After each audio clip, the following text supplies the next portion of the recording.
Il y a longtemps, dans un village appelé Abaka, vivait une jeune fille nommée Uku. Tout le monde dans le village la connaissait. Elle était très belle, avec des yeux brillants et une peau lisse. Quand les gens la voyaient, ils s'arrêtaient et la dévisageaient à cause de sa beauté. Mais il y avait autre chose chez Uku. Les gens avaient peur d'elle. Elle détestait vraiment les hommes. Uku n'était pas comme les autres filles du village.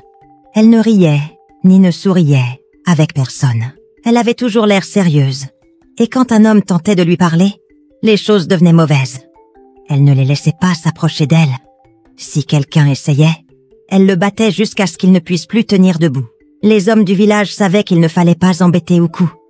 Certains d'entre eux avaient des yeux au beurre noir à cause de ses coups de poing. D'autres avaient des bleus partout sur le corps. Personne ne voulait ressentir la colère d'Uku. Même si Uku était belle, les hommes la craignaient plus qu'ils ne l'admiraient. « Restez loin d'elle !» se prévenaient-ils entre eux. Elle n'est pas comme les autres filles. Les gens murmuraient son nom, comme un avertissement. Ainsi, Uku vivait dans le village, belle mais crainte de tous. Un jour, Uku se rendit au marché pour acheter de la nourriture. Le marché était très animé, plein de gens qui parlaient et vendaient des choses.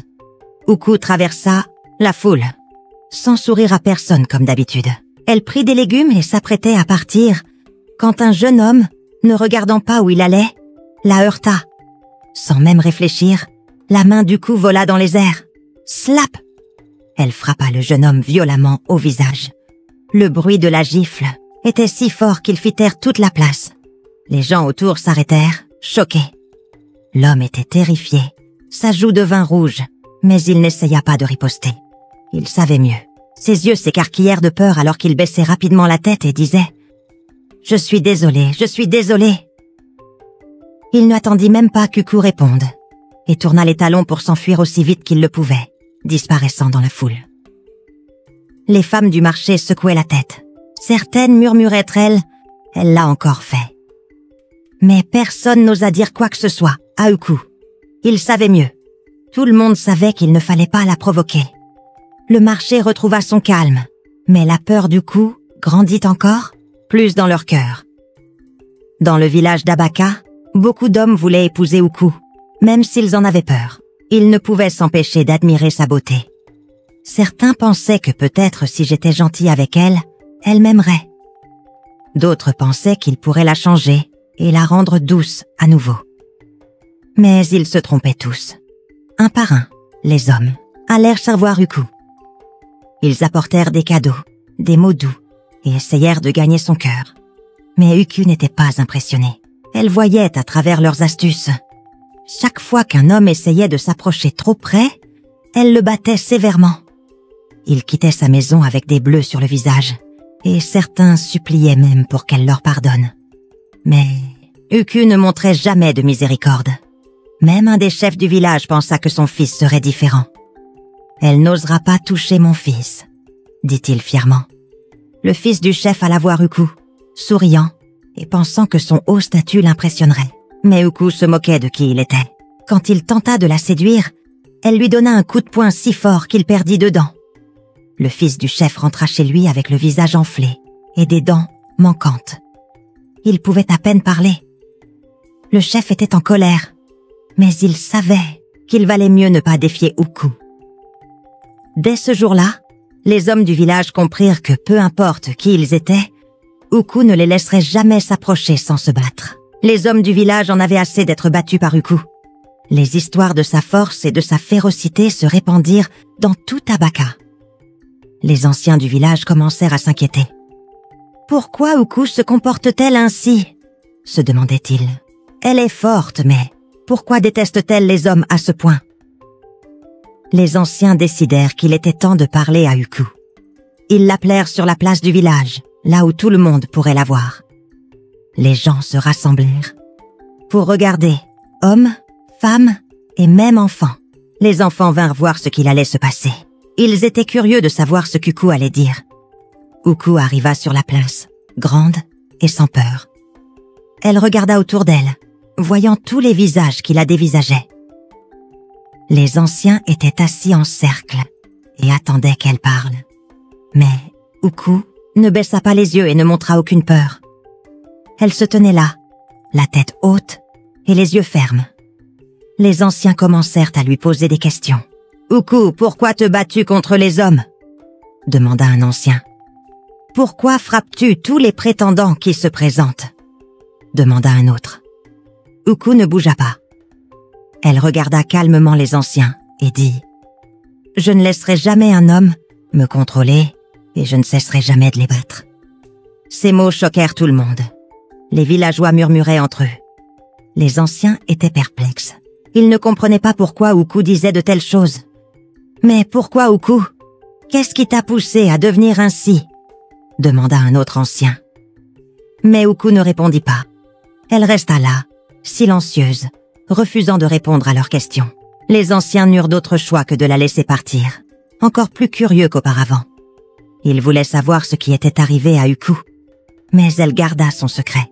Les villageois retournèrent chez eux, murmurant toujours au sujet de Uku. Un après-midi chaud, Uku se rendit au ruisseau pour chercher de l'eau. Le soleil était haut et le chemin était difficile. Alors qu'elle revenait avec son pot plein d'eau, son pied glissa sur une pierre et elle tomba violemment au sol. Le pot se cassa et son pied fut blessé. Elle grimace de douleur, tentant de se relever. Mais c'était difficile. Un fermier qui était près de là vit ce qui s'était passé et accourut pour l'aider. Il se baissa pour bander son pied blessé et tenter d'arrêter le saignement. Mais Uku ne comprit pas. Elle pensa qu'il essayait de profiter d'elle alors qu'elle était blessée. Sans attendre, le visage d'Uku se ferma. Bam! Elle frappa le fermier au visage, le faisant tomber en arrière. « N'ose pas me toucher !» cria-t-elle, les yeux remplis de colère. Le pauvre fermier, tenant son visage enflé, tenta d'expliquer. « Je voulais juste t'aider. » Mais Uku ne l'écouta pas. Elle était furieuse, pensant le pire. Le fermier savait mieux que de se battre. À Abaka, les hommes n'avaient pas le droit de frapper les femmes, peu importe la situation. Alors il se leva lentement, son visage meurtri et son corps endolori, et s'éloigna en boitant, laissant Uku debout près du ruisseau.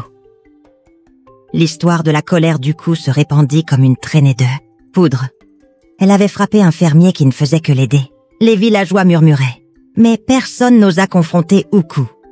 Il savait ce dont elle était capable, et sa réputation effrayante grandit encore ce jour-là.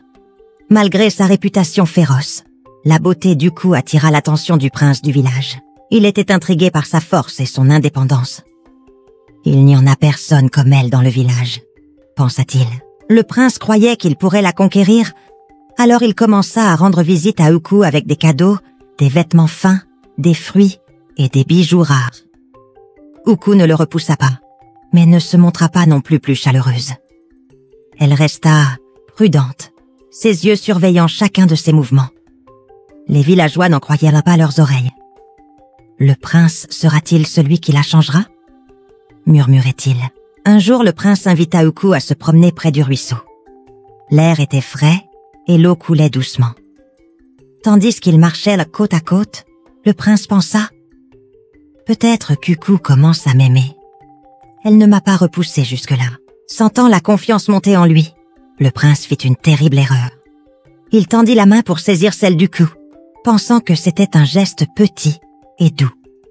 Mais pour Uku, ce n'était pas du tout un geste doux. Cela lui semblait comme quelqu'un essayant de la contrôler, comme les hommes qu'elle avait affrontés auparavant.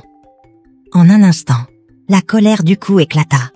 Ses yeux brillèrent de colère, et avant que le prince ne puisse dire un mot, elle l'attaqua. Bam! Elle lui donna un coup violent dans la poitrine, puis pow! Un autre coup dans son visage. Le prince tenta de se défendre, mais Uku était trop forte et trop rapide. Elle ne s'arrêta pas jusqu'à ce qu'il soit au sol, meurtri et saignant. Les gardes du prince, qui étaient restés à proximité, se précipitèrent pour l'aider.